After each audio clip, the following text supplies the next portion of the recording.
जब कोई बात बिगड़ जाए, जब कोई मुश्किल पड़ जाए, तुम देना साथ मेरा वो हम नवाब. ठीक आहे सर, आपण एक रॅपिड फायर राऊंड घेऊया. तुमचं सर्वात आवडीचं पुस्तक, श्यामची आई आहे, आवडतं चित्रपट, लख. सर गरुड जेबमध्ये दिली जाणारी मानसिकता, ट्रेनिंग आणि शिस्त या तीन पैकी सगळ्यात महत्वाचा घटक कोणता आहे? सर्वात महत्वाची गोष्ट आहे शिस्त. आणि मुलाला आई वडिलांच्या लाडापासून दूर ठेवण्यात जो तिखटपणा असतो त्यातूनच ते चविष्ट विद्यार्थी घडतात.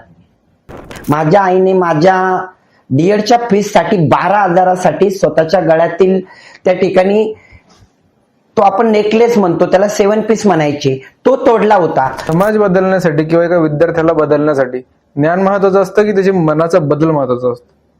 मी तर नक्कीच सांगेल मनाचा बदल. कारण पालकांचा बदल झाला, पालकांमध्येच विचार बदलले आणि विद्यार्थ्यांचे विचार नक्कीच बदलतात.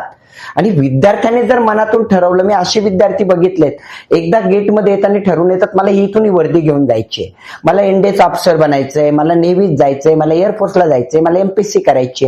एकदा ठरवल्यानंतर ते विजनवरती ठाम राहणारे विद्यार्थी तिथून घडून जातात. म्हणजे सरकार ठरवतं की मुलींना जास्त प्राधान्य द्यायचं की मुलांना? तर मुलींना देत असेल तर मुलांना राग येईल, मुलांना दिला तर मुलींना राग येईल. जागा सारख्याच असतात पण मुली मेहनतीने काम करतात, मुली त्या ठिकाणी गॅप मारत नाही, सुट्ट्याचं प्रमाण कमी असतं आणि त्यामुळे सक्सेस रेशो वाढतो. बाकी कुठलाही नाही, जागा सारख्या आहेत, मुलांना मुलींना संधी सारख्या आहेत. Sir ready? स्वागत आहे सर तुमचं आपल्या पॉडकास्ट शो मध्ये, ज्याचं नाव आहे रुद्रवाहिनी, अनुभव बोलतात, तुम्ही आहे का? तर सर्वप्रथम सर तुमचा मौल्यवान वेळ दिल्याबद्दल खरंच खूप खूप धन्यवाद की तुम्ही या प्लॅटफॉर्मवर येऊन विद्यार्थ्यांना मार्गदर्शन करण्याचा निर्णय घेतला. खरंच पुन्हा एकदा मनापासून आभार. तर आपण सुरुवात करूया, ठीक आहे? नक्कीच. तर सर्वप्रथम मला तुमच्या थोडंसं बालपणाबद्दल सांगा. म्हणजे सर्वांना माहितीच आहे तुमच्या बालपणाबद्दलचे स्ट्रगल्स, पण तरी पण तुमच्याकडून एक शॉर्ट मध्ये काय येईल? सर्वांचं बालपण सारखंच असतं, प्रत्येकाला आपलं बालपण म्हणजे काहीतरी विशेष आहे असं वाटतं. पण माझ्या बालपणाबद्दल मी नक्कीच सांगेल की माझं बालपण खूप वेगळं होतं, खोडसर होतं, वेगळ्या लेवलचं. मी याच्यासाठी म्हणेल की प्रत्येकाला बालपणामध्ये आपण काय करतो आणि काय होणार आहेत याची मुळात कल्पनाच नसते. माझी परिस्थिती खराब असताना मी जीवनाचा आनंद घेणारा होतो. प्रत्येक गोष्टीमध्ये खोड्या काढणं, त्यातून काहीतरी शिकणं आणि शिकल्यानंतर ती खोड परत होऊ नये याची काळजी घेणं, यातलं माझं बालपण गेलं. आणि जेव्हा ग्रामीण भागाचा आपण विचार करतो तेव्हा नक्कीच मनामध्ये हा विश्वास आहे की मी जिल्हा परिषद शाळेमध्ये माझा त्या ठिकाणी शिक्षण झालं तर मी तर म्हणेल हे माझं नशीब होतं की मला अशा शाळा भेटत गेल्या की ज्यामध्ये सुविधा तर नव्हत्या पण त्या शिक्षकामध्ये ती कॅपॅसिटी होती की आपला विद्यार्थी कसा घडेल. आणि खूप मार खात पुढे जात त्यातून मी घडलोय आणि मला वाटतं आज ती कमतरता आहे की असे शिक्षक त्या ठिकाणी राहिलेले नाहीयेत. ओके, खूप छान सर. तर सर तुमचं आधीपासून म्हणजे बालपणापासूनचं हे स्वप्न होतं की विद्यार्थी घडवण्याचं, तुमची एक अकॅडमी असावी, किंवा तुम्हाला पण पोलीस भरतीचा छंद होता किंवा गव्हर्नमेंट प्रिपरेशन करायचा छंद होता, त्यामुळे तुम्ही हा निर्णय घेतला? नाही, माझं स्वप्न एकच होतं की पहिले तर कोणी पण स्वतःला घडवण्यामध्ये त्या ठिकाणी वेळ देतो. मी एकदा घडेल तर काहीतरी घडू शकतं यावरती मला स्वतःवरती मेहनत करावी लागली. जेव्हा आपण ग्रामीण भागात जन्म घेतो तेव्हा आपल्याकडे सुविधांचा अभाव असतो आणि प्रत्येकाला वाटतं की आपण मोठे स्वप्न बघू शकत नाही. पण मी प्रत्येक गोष्टीमध्ये नेहमीच बघत आलोय की मी एक गोष्ट ठरवायची आणि तिचा कालावधी फिक्स करायचा की एवढ्या कालावधीमध्ये आपल्याला हे मिळवायचं आहे आणि त्या कालावधीच्या आत ते पूर्ण करायचा प्रयत्न करायचा. त्यामुळे आज मला त्याच गोष्टीचा वापर जास्तीत जास्त होतो आणि इथपर्यंत घडण्यामध्ये त्याच गोष्टी कामाला आलेल्या आहेत. अच्छा, तर सर गरुड झेप हेच नाव द्यायचं तुम्ही का ठरवलं? खरं तर या नावामध्ये खूप मोठे रहस्य दडलेले आहेत आणि आज प्रत्येक जण या नावावरती त्या ठिकाणी विचार करतो, नाव चोरण्याचा प्रयत्न करतो, पण हे नाव सहजासहजी नाही घडलं. या नावामध्ये एक अर्थ आहे की आपण जेव्हा कुठल्याही उंचीचा विचार करतो तर फक्त उंचीचा विचार करून होईल का, त्यासाठी कष्ट लागतात. गरुडाला आपण मानतो की गरुड खूप उंचावरती त्या ठिकाणी झेप घेतो, पण तो कितीतरी पटीने पंख मारत असेल. जेव्हा त्याला खालून त्या हवेपर्यंत जायचं असतं, त्यापर्यंत पोचायचं असतं, कितीतरी कष्ट सहन करावे लागतात आणि नंतर तो त्या हवेत जातो आणि वरती जाऊन मग तो स्वच्छंद विहार करू शकतो, कारण आता त्याने ती मेहनत त्याची संपलेली असते. पण मुळात आमच्या क्षेत्रामध्ये मेहनत संपतच नाही. कारण असं आहे की दररोज नवीन टास्क आहेत, नवीन विद्यार्थी आहेत, नवीन पिढी बाहेर पडतीये आणि आताची पिढी खूप बदललेली आहे. त्या पिढीला घडवण्यामध्ये ज्या अडचणी आहेत, त्या अडचणीमुळे कदाचित आम्हाला स्वच्छंद विहार करता येत नाही. प्रत्येक वेळी स्ट्रगलचा दिवस म्हणून आम्ही बाहेर पडतो आणि विद्यार्थ्यांना घडवतो. त्यावेळेस नक्कीच या नावामध्ये एक रहस्य आहे.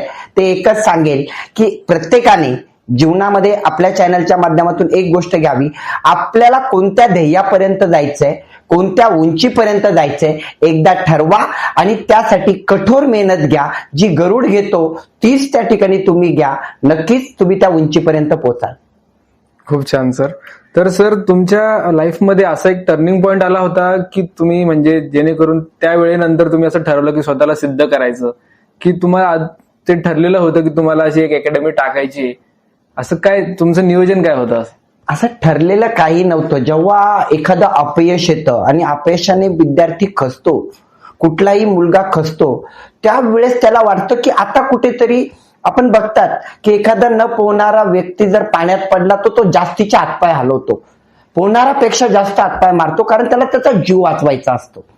असंच माझ्या जीवनामध्ये एकदा अपयश आलं. तेव्हा मी आत्महत्येसाठी जाण्याचा प्रयत्न केला. आत्महत्येमध्ये अपयश आलं, ती होऊ शकली नाही आणि तेव्हा ठरवलं नाही, आपल्यावरती जी वेळ येते ती असंख्य तरुणावरती येत असेल, त्यातून त्यांना बाहेर काढायचंय.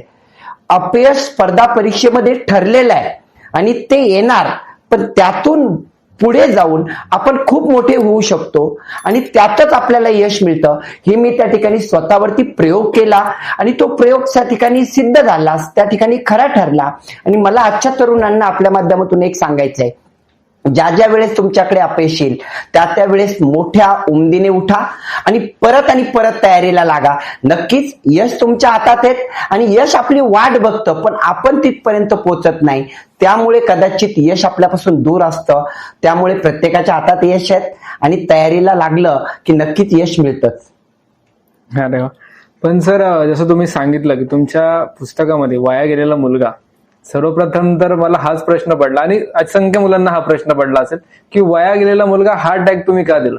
त्या पुस्तकाचं एक सुंदर असं नाव होऊ शकत होतं, पण तुम्ही म्हणजे खूपच त्याचं वेगळं एक म्हणजे नाव देऊन टाकलं. काय त्याचं कारण, त्याच्या मागचं रिझन? खरं तर जेव्हा एखादा व्यक्ती सक्सेस होतो तेव्हा तो फक्त सक्सेसच्या गोष्टी करतो आणि मी मुळात वाया गेलेलं पोर या पुस्तकामध्ये काही लपवलेलं नाहीये. मी केलेले भांडणं त्यात असतील, मी केलेले वाईट गोष्टी असतील, प्रत्येक गोष्ट त्यामध्ये खरेपणाने लिहिली, कारण सत्य जगासमोर आलं पाहिजे, यातून आपण घडू शकतो. हे जर मी त्या ठिकाणी युवकांना सांगितलं तर नक्कीच युवकांना ती प्रेरणा मिळते. आणि वाया गेलेलं पोर, खरंच ज्या वेळेस प्रत्येक आई वडिलाला वाटतं की आपला मुलगा चांगलाच घडला पाहिजे, कोणालाच वाटत नाही तो वाया गेला पाहिजे, पण वाया गेलेले मुलं देखील घडू शकतात. ही किमया त्या ठिकाणी जी माझ्या हातून घडली, कदाचित मी स्वतःला मोठं म्हणणार नाही, पण मला घडवण्यामध्ये असंख्य जणांचा वाटा आहे, त्यांच्या हातून घडली, तशीच असंख्य तरुणामध्ये आहेत. आणि नक्कीच हे पुस्तक जगाला प्रेरणा देणारं ठरलं. आतापर्यंत 30 ते 40 आत्महत्या ज्या मुलं करणार होते त्यांच्या वाचल्या, त्यांनी मला मेसेज केलेत आणि ते मोठे मोठे मेसेज वाचून डोळ्यामध्ये नक्कीच पाणी येतं की अशी परिस्थिती आहे की सत्य कोणालाही सांगितलं जात नाही, फक्त सक्सेस कसं झालं, किती पायऱ्या चढला, किती उंचीवर गेला, तेच दाखवलं जातं. मला वाटतं ते न दाखवता सत्य परिस्थिती सांगितली पाहिजे आणि त्यातून घडण्याचं प्रमाण हे जास्त असतं. पण सर, तुम्ही त्या पुस्तकामध्ये जसं उल्लेख केलाय की आधीपासून तुम्हाला गरुड झेप हे टाकायची होती, पण मग त्यामध्ये तुम्हाला लॉकडाऊन आला, त्याच्यामध्ये तुम्ही दिवस रात्र ट्रॅव्हलिंग मध्ये म्हणजे तुमच्या कष्टामध्ये भरपूर वेळ दिला आणि मध्येच 21 दिवसांचा लॉकडाऊन लागला. त्या पुस्तकामध्ये असं तुम्ही लिहिलंय आणि त्या लॉकडाऊनचा पण तुम्ही तो पुरेपूर उपयोग करून घेतला. जर तुमच्या जागी एखादा दुसरा मुलगा असता, कदाचित तो खचला गेला असता की हे स्वप्न बघण्याआधीच ते तुटलंय, पण त्यावेळी तुम्ही त्या लॉकडाऊनचा सुद्धा कसा उपयोग केला आणि तुम्हाला ते कसं सुचलं? खरं तर ही स्टोरीज खूप वेगळी आहे. 2009ला अकॅडमी स्थापन केली तेव्हा 4 मुलं होते. त्यानंतर ते 4च्या 4 मुलं लागले, 16 मुलं झाले, ते 16च्या 16 लागले. आणि असं कधी घडत नाही की 100% रिझल्ट येतो, पण तो घडला. त्याच्यामध्ये आम्ही मेहनत घेतली आणि त्या मुलांनी मेहनत घेतली. त्यानंतर ती संख्या वाढत वाढत 68, 70, 125 अशी वाढत गेली. त्यामध्ये 80% निकाल येत गेला आणि हा निकालाचा रेशो वाढत गेला. मध्येच ब्रँच वाढत गेल्या आणि पुन्हा ब्रँच जेव्हा स्थापन झाली, पूर्ण सेटअप लागला, विद्यार्थी यायला सुरुवात झाली. मोजून 25 विद्यार्थी आले असतील 2 ते 3 दिवसात आणि लॉकडाऊन लागला. खरं तर मुळात खिशात 1 रुपयाही राहिलेला नव्हता. पूर्ण बजेट त्या ठिकाणी टाकलं गेलेलं होतं. आता प्रश्न येणार होता की सगळीकडून आता इन्कम येईल आणि विद्यार्थी घडतील. आणि अशा वेळेस जेव्हा सगळं पैसा संपतो, त्या ठिकाणी सगळं जातं, मेहनत, आणि कुठून तरी अशी घटना घडते की आता इतके दिवस बंद राहणार आहेत. असं कधीच जगामध्ये घडलं नव्हतं, त्यावेळेस घडलं. वाट बघितली 21 दिवसाची. म्हटलं 21 दिवस काम नाही, काय करावं? तर जगाला संदेश द्यावा लागेल. पूर्ण अभ्यासक्रम ऑनलाईन झालेला होता. ऑनलाईन मध्ये आम्ही जेव्हा मुलांना शिकवायचो तेव्हा हे कळालं की मुलं कुठेच असे रस दाखवत नाहीये. मोबाईलमध्ये 5-5 मिनिटाला लिंक ब्रेक होतात, दुसऱ्याच गोष्टीकडे मुलं जातात आणि सातत्याने कोणी बघत नाही. त्यावेळेस ते करता करता एक लक्षात आलं, हे तर करूयाच, पण याच्या बरोबर आपलं जीवन विद्यार्थ्यांना कळलं पाहिजे. फक्त माझं जीवन नाहीये, हे तरुणांचं जीवन आहे. प्रत्येकाचं जीवन सारखंच असतं. प्रत्येक आईच्या पोटी जन्माला येताना बुद्धी समान घेऊन जन्माला येईल असं नाही, पण कमी बुद्धिमत्तेचा पण विद्यार्थी मोठा असतो, हे लोकांना कळावं आणि विद्यार्थी घडावा. त्यासाठी मी त्या पुस्तकाचे 21 दिवस लिहिले. त्यानंतर लॉकडाऊन वाढतच गेला. अशी परिस्थिती होती की आता सर्व स्टाफचा पगार कसा करायचा. माझ्या घरामध्ये जेव्हा कॅन्टीनचं साहित्य होतं ते पूर्ण वाटून देखील पुरत नव्हतं. त्यावेळेस विचार केला की आता कुठेतरी आपल्याला खूप स्ट्रगलला पुढे जावं लागेल. पण नक्कीच सांगतो, स्ट्रगल काही नसतं. लॉकडाऊन संपला, त्यानंतर मेहनत कामाला आली. त्यावेळेस सुद्धा लॉकडाऊन संपता ज्याही भरत्या निघल्या त्यावेळेस आम्ही 65% निकाल त्या ठिकाणी विद्यार्थ्यांचा काढला. आणि त्यातून जी झेप परत घेतल्या गेली, ही झेप इझिली कोणाला भेटत नसते, ती मेहनतीनेच भेटते. म्हणून मी नक्कीच सांगतो की प्रत्येक वाईट संकटामध्ये ठाम राहा.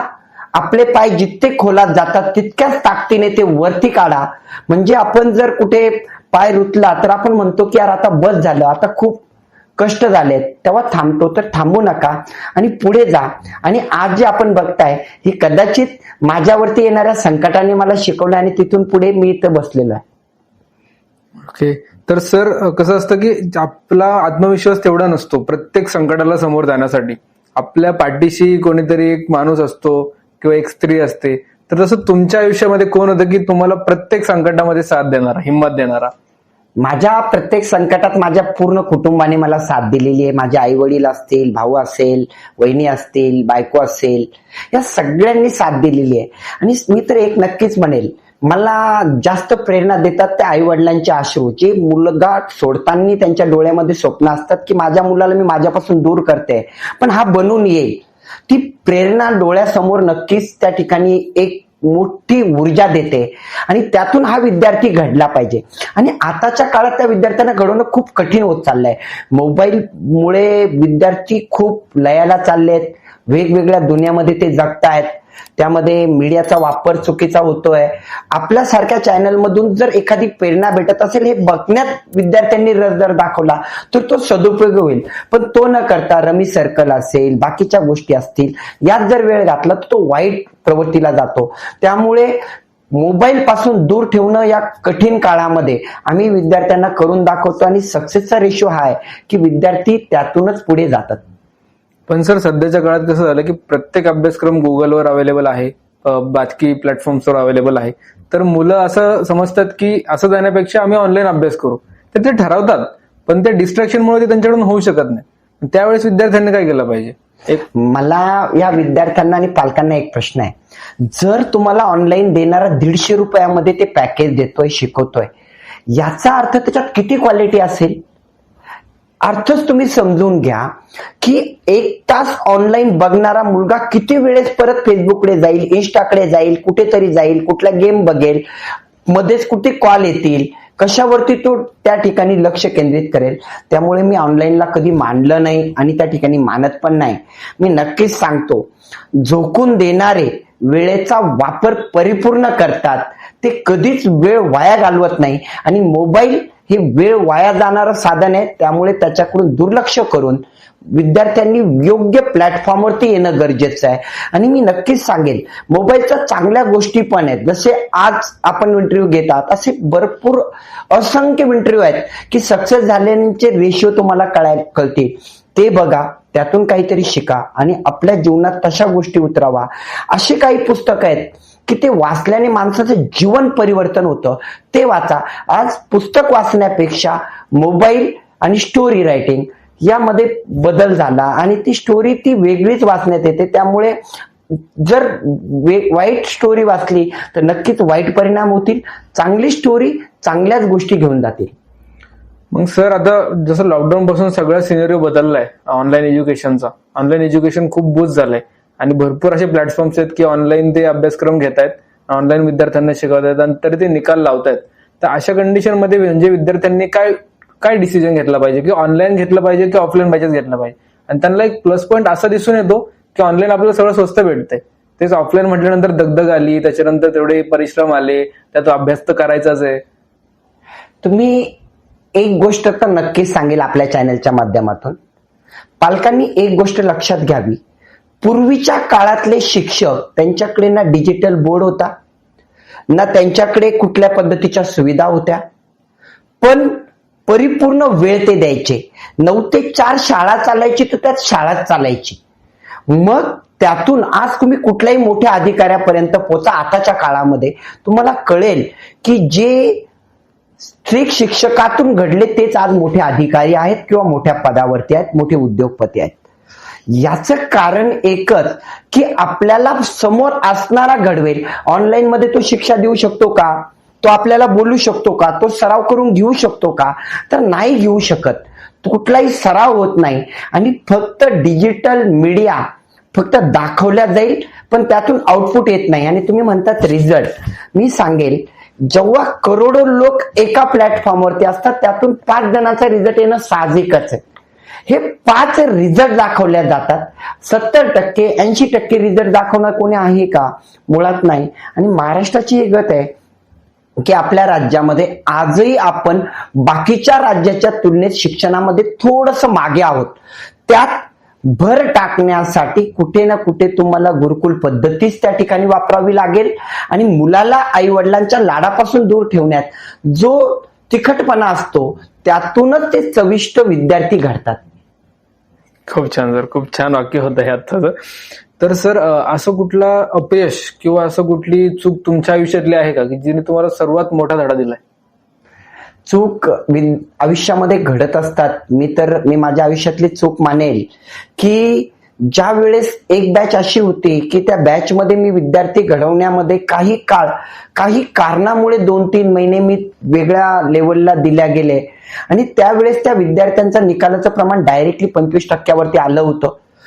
तशा बॅचला मी जेव्हा बघितलं रिझल्ट नंतर, तर कुठेतरी स्वतःची चूक होती की आपण वेळ दुसऱ्या कारणामध्ये दिला आणि तो मी सुधारला. आता त्याच्यानंतर मी तो वेळ कधीच कोणाकडे देणार नाही. विद्यार्थी पालक शिक्षक हेच नातं त्या ठिकाणी टिकवायचं आणि समाजामध्ये आपली प्रतिमा त्या ठिकाणी जी आहे शिक्षक म्हणून, त्यावरती भर द्यायचा आणि नक्कीच त्यातून मला आनंद आहे. ओके. तर सर, तुम्ही जसं भरपूर विद्यार्थी आता सध्या बघतायत, भरपूर विद्यार्थी तुमच्या हाताखालून गेलेत, तर आताच्या येणाऱ्या पिढीमध्ये तुम्हाला सर्वात मोठी कमतरता काय वाटते? मी तर आताच्या पिढीमध्ये एकच सांगेल की त्यांना कुठलंही पनिशमेंट नकोय, शिक्षा नकोय, त्या ठिकाणी स्वातंत्र्य हवंय. मला फिरायचंय. मला जे विद्यार्थी 25 वर्षानंतर करतात त्या सवयी आज विद्यार्थ्यांना 14 वर्षे, 16 वर्षे, 18 वर्षे लागलेल्या आहेत. यातून बाहेर काढणं मोबाईल तुम्ही बघा, स्क्रीन टायमिंग जर एका मोबाईल आम्ही जमा करतो, हप्ता पर देत नाही, तेव्हा त्यांचा स्क्रीन टाइम जेव्हा घरी होते तेव्हा 16 तास 14 तास होता. आणि तो 1 तासावरती 15 मिनिटावरती आणणं किती मोठी एक टास्क असतो, तो आम्ही त्या ठिकाणी झेलतोय. त्यामुळे मी नक्कीच सांगेल आई वडिलांना आपल्या माध्यमातून की थोडंसं मोबाईल पासून विद्यार्थ्यांना दूर ठेवा आणि समाजामध्ये चांगले प्रयोग जे होतात ते त्यांना दाखवा. वाचनाची आवड त्या ठिकाणी निर्माण झाली पाहिजे आणि चांगल्या संस्थेचे खूप काही प्रयोग असतात, ते जर दाखवले, नाटिका असेल, या सगळ्या गोष्टी, तर नक्कीच विद्यार्थी त्यातून घडतील. पण आपण त्या न करता वेगळ्या लेवलला करतो आणि त्याचा परिणाम विद्यार्थ्यावरती होतो आणि पालकाचं अनुकरण विद्यार्थी करतात. त्यामुळे पालकांनी आपली संगत काय, आपले विचार काय हे सुधारले तर नक्कीच विद्यार्थी चांगलाच घडतो. तर सर, समाज बदलण्यासाठी किंवा एका विद्यार्थ्याला बदलण्यासाठी ज्ञान महत्वाचं असतं की त्याच्या मनाचा बदल महत्वाचा असतो? मी तर नक्कीच सांगेल मनाचा बदल. कारण पालकांचा बदल झाला, पालकांमध्येच विचार बदलले आणि विद्यार्थ्यांचे विचार नक्कीच बदलतात. आणि विद्यार्थ्याने जर मनातून ठरवलं, मी असे विद्यार्थी बघितलेत, एकदा गेटमध्ये येताना ठरवून येतात मला इथून वर्दी घेऊन जायची, मला एनडीएचा अफसर बनायचंय, मला नेव्हीत जायचंय, मला एअरफोर्सला जायचंय, मला एमपीएससी करायची. एकदा ठरवल्यानंतर ते विजनवरती ठाम राहणारे विद्यार्थी तिथून घडून जातात. 100 विद्यार्थी येतात, 10 पळून जातात. न टिकणारे विद्यार्थी कधीही घडू शकत नाही. जो टिकला तो स्पर्धा परीक्षेत लागला, हा उद्देश आम्ही नेहमीच सांगत आलोय आणि ते घडतं पण. जे विद्यार्थी नेहमी टिकतात ते त्या ठिकाणी घडतात. त्यामुळे मानसिकता बदलणं खूप गरजेचे आहे. आणि एकदा मानसिकता बदलली तर मी तर सांगेल 10वीला असतानाच विद्यार्थ्यांनी ठरवून घ्या मला हे करायचंय आणि ते मी करून जाणार. नक्कीच मानसिकता बदलली, विद्यार्थी घडेल. पण सर, 10वी नंतर कसं होतं, 10वी पर्यंत विद्यार्थ्यांना एकच दिशा असते, त्यांना एसएससी बोर्ड कव्हर करायचं असतं, त्यानंतर 11वी 12वी करायची असते. पण जसं ते 10वी नंतर बाहेर पडतात त्यांना वेगवेगळे प्लॅटफॉर्म दिसायला लागतात. एनडीए झालं, सायन्स झालं, जेडब्ल्यू झालं, म्हणजे वेगवेगळ्या फील्ड दिसायला लागतात इन शॉर्ट. तर त्या फील्डमध्ये गेल्यानंतर ते 1 महिना ती फील्ड करतात, नंतर कन्फ्युज होतात, एका दुसऱ्याचं ऐकतात, अरे तू डॉक्टर बन, मग ते डॉक्टरकडे जातात. एखादा म्हणतो इंजिनियर बन, ते इंजिनिअरिंगकडे जातात. एखादा म्हणतो अरे तू गव्हर्नमेंट एक्झाम प्रिपरेशन कर, मग ते गव्हर्नमेंट प्रिपेअर करायला लागतात. परत तिथे 1-2 महिने थांबतात, तेही जमत नाही, त्याच्यामध्ये पण स्विच करतात. एखाद्या वेळेस पोलीस भरती असेल तर मग एनडीए कडे जातात. असं गोंधळून जातात. सध्याची युवा पिढी असं होती की ती गोंधळून जाते एकमेकाचं ऐकून. तर त्या युवांसाठी काय सांगशाल तुम्ही? मी विद्यार्थ्यांना एकच सांगेल की तुमच्या अंतर्मनाला विचारा पहिला प्रश्न की मला काय करायचंय. मला इंजिनिअरिंग करायची आहे तर मग फुल अँड फायनल इंजिनिअरिंगच करायची आहे. इंजिनिअरिंग मध्ये काय काय स्कोप आहेत.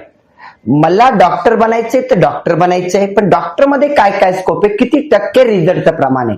मला स्पर्धा परीक्षा करायची आहे तर स्पर्धा परीक्षेमध्ये किती स्कोप आहे, किती वाटा आहे, मी कोणत्या टप्प्यावरती त्या ठिकाणी नाही लागलो तर मला काय भेटेल. हजारो मार्ग जेव्हा तुमच्याकडे उपलब्ध असतील तेव्हा नक्कीच तुम्हाला त्याच्यात यश येतं. माझ्याकडे एनडीएचे येणारे विद्यार्थी एनडीए करता करता नीट जेईच्या परीक्षा पास होतात. याचं कारण असं आहे की वरचा सिलेबस जेव्हा तुम्ही करतात तेव्हा डायरेक्टली तुम्हाला कुठे ना कुठे जायला संधी मिळते. एनडीए करणारे विद्यार्थी नेव्हीमध्ये लागण्याचं प्रमाण वाढलं, एअरफोर्समध्ये लागण्याचं प्रमाण वाढलं. आणि स्पर्धा परीक्षा अशी गोष्ट आहे, हा समुद्र आहे. इथं तुम्हाला नॅशनलच्या नोकऱ्या भेटणार आहेत, म्हणजे आपण त्याला सेंट्रल गव्हर्नमेंट म्हणतो, स्टेट गव्हर्नमेंटच्या भेटणार आहेत. एक नाही भेटले, शिपायापासून ते कलेक्टर पदापर्यंत हजारो परीक्षा आहे आणि प्रत्येक वेळेस महिन्याला परीक्षा निघत चालतात. एक चुकली की दुसरी भेटणार आहेत. त्यामुळे संधी कमी नाही आहेत. पण मी कोणालाही रोकत नाही, तुम्हाला ज्या मार्गाला जायचंय, पण मनाला एकदा प्रश्न विचारा आणि घरच्यांना ठणकावून सांगा की मला हे करायचंय आणि नक्कीच तुम्हाला त्याच्यामध्ये यश भेटेल. आणि यश कसं भेटेल ते पण एक सांगतो की जे सक्सेस झालेले आहेत त्यांना विचारा की मला हे करायचंय. जो सक्सेस झालेलाच नाहीये तो तुम्हाला नक्कीच निगेटिव्ह करणार. आणि आज निगेटिव्ह करण्याचं प्रमाण वाढलेलं आहे की हे करू नको, ते करू नको, ते कर, ते कर. हे सांगणारे कोण, तर ते स्वतः सिद्ध झालेत का, त्यांना तुम्ही विचारलं पाहिजेत. आणि मी नक्कीच विद्यार्थ्यांना एक सांगेल, 10वी 12वीच्या ज्या सक्सेस स्टोरी आहेत त्याच लोकांना तुम्ही भेटा, त्यातून तुम्हाला पॉझिटिव्ह भेटेल. जो लागलेलाच नाही, जो करू शकला नाही, तो थांबलाच नाही, तो तुम्हाला त्या ठिकाणी योग्य मार्ग दाखवू शकत नाही. सर, सध्याची शिक्षण प्रणालीला घेऊन तुमचे काय मत आहे आणि भविष्यामध्ये आपल्या भारताची शिक्षण प्रणाली काय असली पाहिजे असं तुम्हाला वाटतं? मी तर म्हणजे मी इतका मोठा नाही की मी शिक्षण पद्धतीला दोष देईल, पण नक्कीच सांगेल केरळाप्रमाणे आपली शिक्षण पद्धती भारताची बनली पाहिजे. 5वीचा मुलगा म्हणतोय मला कलेक्टर बनायचंय, 5वीचा मुलगा म्हणतो मला एनडीएचा ऑफिसर बनायचंय, मला आर्मीमध्ये ब्रिगेडियर बनायचंय, लेफ्टनंट बनायचंय, कर्नल बनायचंय, मला डॉक्टर बनायचे, पण त्या लेवलचा डॉक्टर बनायचं. हे 5वी 7वी पासून शिक्षण पद्धतीत शिकवल्या जातं आणि तीच पद्धत इथे असायला हवी. आपली शिक्षण पद्धती ही व्यावसायिक दृष्टिकोनातून पण त्या ठिकाणी बनलेली नाहीये. विद्यार्थी जर त्या ठिकाणी कुठे शिस्तबद्ध वागला तर तो पुढे काहीतरी करणार आहे. शिस्तीचे धडे दिल्या गेल्या पाहिजे, त्यानंतर व्यावसायिक त्याला दृष्टिकोन दिला गेला पाहिजे, व्यायाम, त्यानंतर शिस्त, योगा हे पहिलीपासून त्या ठिकाणी दिल्या गेलं पाहिजे. आपण बघतो की महाराष्ट्रामध्ये ऑलिम्पिकमध्ये जाणारा एकही स्पोर्टमॅन नाही. अशी जर त्या ठिकाणी शिक्षण पद्धती असेल तर याचं कारण कुठेतरी त्या शाळा कारणीभूत आहेत किंवा तरी आपली शिक्षण पद्धती चुकते. म्हणजे प्रत्येक जीवनामध्ये मुलाला ऍक्टिव्ह ठेवला गेला पाहिजे. तो स्पोर्टमध्ये तितका असावा, तो स्पर्धेत तेवढा असावा, स्पर्धा परीक्षेत तेवढा असावा. नीट जेई IIT असेल तर त्याला 7वी 8वी पासून त्याचे धडे असावेत. या प्रत्येक गोष्टी शालेय जीवनापासून असाव्यात, नाही तर किमान 16 वर्षापासून नक्कीच असल्या पाहिजेत. मी तर म्हणेल 16व्या वर्षी जर विद्यार्थ्यांनी चंग बांधला की मला हे करायचंय, तो करू शकतो. सर, सध्याची मुलं एम डिसाईड नाही करू शकत आहे, तर यावर विद्यार्थ्यांनी एम कसं डिसाईड केलं पाहिजे आणि त्या एमला घेऊन किती सिरियस कसं राहायला पाहिजे आणि मेन गोंधळून कसं नाही गेलं पाहिजे. म्हणजे भरपूर जण भेटतील त्यांना आपल्या आयुष्यामध्ये, चालत्या आयुष्यामध्ये रोज 1-2 जर भेटलेत तरी वर्षभरात त्यांना भरपूर जण भेटून जाईल, 700-800 अप्रॉक्स. तर मग ते त्यांना घेऊन असं कन्फ्युज नाही झाले पाहिजे, ते त्यांच्या एमवर ठाम राहिले पाहिजे. आणि ते एम कसं डिसाईड करायचं याबद्दल थोडंसं सांगा. खरं तर सगळ्यात मोठी गोष्ट ठरवण्याची आहे. ज्याने ठरवलं तो त्या ठिकाणी मोठा बनतोच. मी एक नॉर्मल उदाहरण सांगेल की जेव्हा माता जन्म देते मुलाला, प्रस्तुतीच्या वेळेस तिच्या वेदना 22, 18, 14 डेसिबलच्या वरती असतात. या वेदना सहन करून त्या मुलाला जन्म देते आणि खरं विज्ञान सांगतं 8 डेसिबलच्या वरती जर वेदना गेल्या, दुःख गेलं तर मनुष्य मरतो. मग 14 डेसिबल सहन करून ती कशी जिवंत राहिली? याचं एकमेव कारण तिने ठरवलं होतं माझ्या मुलाला मला जन्म द्यायचा आहे. ठरवण्याची ताकद एवढी मोठी आहे. आजच्या मुलामध्ये, युवकामध्ये हीच गोष्ट कमी आहे. एकदा ठरवलं ना मग किती त्रास होईल माहित नाही, मला ही पूर्ण करायची आहे. जो टिकतो आणि ठरवून ठाम असतो तो लागतोच. मी असे विद्यार्थी घडताना पाहिले, पोलीसची तयारी करायची आणि PSI घडले, ठरवलं होतं. असे विद्यार्थी बघितलेत की नेव्ही एअरफोर्सची तयारी करायची, NDA परीक्षा पण पास करतात, ठीक आहे, SSB मध्ये करतात, प्रमाण कमी आहेत, पण ठरवलंय ना तर लागतात. त्यामुळे ठरवण्याची ताकद मोठी आहे. आणि मी युवकांना एकच संदेश देईल आपल्या माध्यमातून, एकदा ठरवा आणि ठाम राहा, टिकून राहा आणि त्या गोष्टीला सोडू नका, त्यातून यश मिळतं. सर आज जर तुमच्याकडे गरुड झेप नसती तर तुम्ही आज कुठे असता? मी म्हणेल की गरुड झेप नसती तर असं होऊ शकत नाही. जेव्हा एखादा व्यक्ती ठरवतो की मला हे करायचं आणि मी करतो, माझं एकच वैशिष्ट्य मी सांगेल स्वतःमधलं की मी जर ठरवलं मला हे पाहिजे, हे मिळवायचंय, तर त्यासाठी मला कष्ट माहित नसतात, त्यासाठी स्वतःला काय त्रास होईल माहित नसतो, माझ्या फॅमिलीचं काय होईल माहित नसतं, ते करायचं असतं आणि करतो. म्हणून नक्कीच गरुड झेप ही फक्त माझी नाही आहे, ही गरुड झेप समाजाची आहे आणि यातून असंख्य गरुड घडावेत असं आम्हाला वाटतं.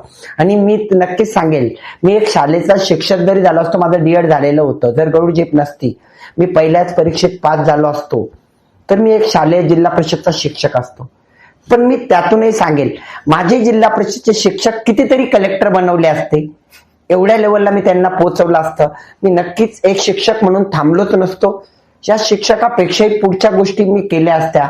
आणि आजही मी शिक्षक आहे, तोही शिक्षक असतो, पण नक्कीच घडवणारच असतो.